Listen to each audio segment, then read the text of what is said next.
আসসালামু আলাইকুম। আমি আজ হাঁসের টিকা সম্পর্কে বিস্তারিত আলোচনা করব।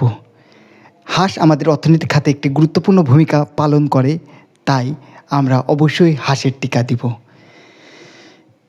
গরু, ছাগল এবং মুরগির মতো হাঁসেরও রোগ আছে। যেহেতু হাঁসের রোগ কম, তাই হাঁসের টিকাও কম। হাঁসের মাত্র ২টা টিকা, যেটা বছরে প্রত্যেকটা টিকা ২বার করে, তাইলে হাঁসের মোট ৪টি টিকা। হাঁসের প্রধান রোগ হলো ডাক প্লেগ, যেটা ভাইরাস রোগ, এবং এটা খুবই ক্ষতিকর রোগ। একবার খামারে ধরে গেলে ওই খামারে হাঁস টিকে রাখা খুবই মুশকিল, কারণ এটা ৫ দিনের মধ্যে সকল হাঁসে ছড়িয়ে পড়ে। তাই এ থেকে বাঁচার একমাত্র উপায় হলো টিকা দেওয়া। এই হাঁসের ডাক প্লেগ ভ্যাকসিনটা করতে হবে। কতদিন বয়সের হাঁসের ডাক প্লেগ ভ্যাকসিন করা যায়? ২১ দিন বয়স থেকে হাঁসের ডাক প্লেগ করা যায়। একবার ডাক প্লেগ ভ্যাকসিন করার ৬ মাস পর আরেকবার ডাক প্লেগ ভ্যাকসিন করা যায়। তাই হাঁসের গুরুত্বপূর্ণ এই ভ্যাকসিনটা আপনারা দিয়ে নেবেন। এবং গ্রাম অঞ্চলের লোকরা হাঁস পালন করে কিন্তু ভ্যাকসিন দেয় না। পরবর্তীতে একটা হাঁস থেকে তার পুরা হাঁসই শেষ হয়ে যায়। পরে হাঁস পুষার ইন্টারেস্টই হারিয়ে ফেলে। এ কারণে আজ জানে কেউ হাঁস পুষার ইন্টারেস্ট না হারায়, তাই হাঁসের অবশ্যই ভ্যাকসিন দিতে হবে। হাঁস যখন মরবে না, হাঁস যখন ডিম দিবে, তখন মানুষ 10টা হাঁস পালন করে, সে আরও 10টা বাড়িয়ে 20টা হাঁস পালন করবে।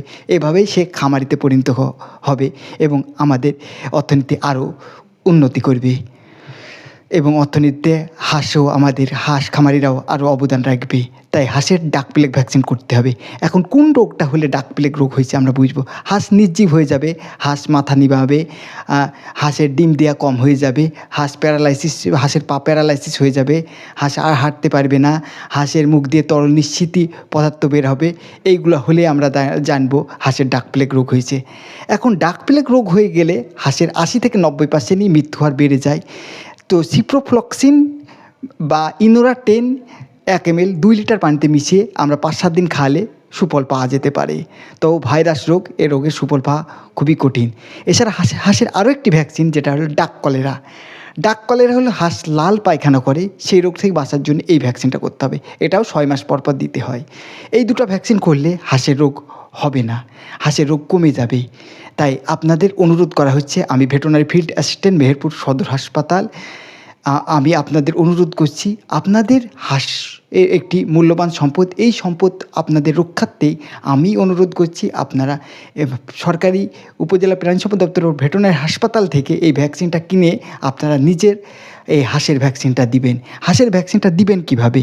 এটা আমাদের ডাক প্লেগ একটা ট্যাবলেট ও আকারে আসে। আপনারা 100 ml বিশুদ্ধ পানির সাথে এটা মিশিয়ে, ভালোভাবে মিশিয়ে 1 ml করে হাঁসের রানের মাংসে এই ভ্যাকসিনটা দিবেন। এবং আরেকটা ভ্যাকসিন হলো ডাক কলেরা, যেটা আমাদের গুলাই থাকে। এটা হাঁসের বুকের চামড়ায় বা রানের মাংসের চামড়ায় এটা 1 ml করে দেওয়া যাবে। এবং আপনারা এই হাঁসের এই টিকাটা দিলে, এই দুটো টিকা দিলে হাঁসের রোগ হবে না এবং আপনারা হাঁস সুন্দরভাবে পালন করবেন।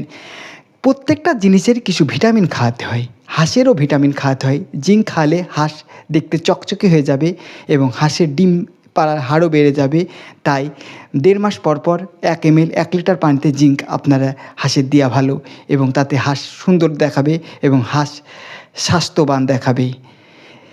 এছাড়া আরও ভিটামিন AD3ও মাঝে সাঝে খাওয়াতে পারেন 4-5 মাস পরে। তাইলে ডিমটা পাড়তে হাঁসের ডিমটা পাড়ের হার বেড়ে যাবে এবং হাঁসটাও একটু মোটাসোটা হবে। তাই আপনারা গ্রাম অঞ্চলে যারা হাঁস পালন করে, আপনাদের অনুরোধ করা হলো হাঁসের এই 2টা ভ্যাকসিন দিবেন। এবং ভ্যাকসিন দেওয়ার জন্যে আপনারা আমাদের নিকটস্থ উপজেলা প্রাণী সম্পদ দপ্তর ভেটেরিনারি হাসপাতালে গেলেই আপনারা এই ভ্যাকসিনটা পেয়ে যাবেন। এছাড়াও আপনারা ভ্যাকসিন এর জন্যে আপনারা খোঁজ নেওয়ার জন্যে এই নম্বরে কল করতে পারেন। Nazmul Hasan, veterinary field assistant, Meherpur Sadar. Mobile নম্বর হলো 017723160002। এই নম্বরে কল দিলে আপনারা ভ্যাকসিনটা আমাদের হাসপাতাল আছে কি না এই তথ্য আপনারা জানতে পারবেন। পরবর্তীতে আপনারা হাসপাতাল থেকে নিয়ে যেতে পারেন।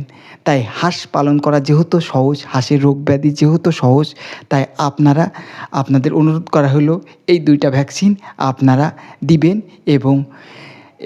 এবং হাঁস এভাবে পালন করলে আপনারাও লাভবান হবেন, দেশের অর্থনীতিও আরও উন্নয়নশীল এবং আরও দেশের অর্থনীতিতে আপনারা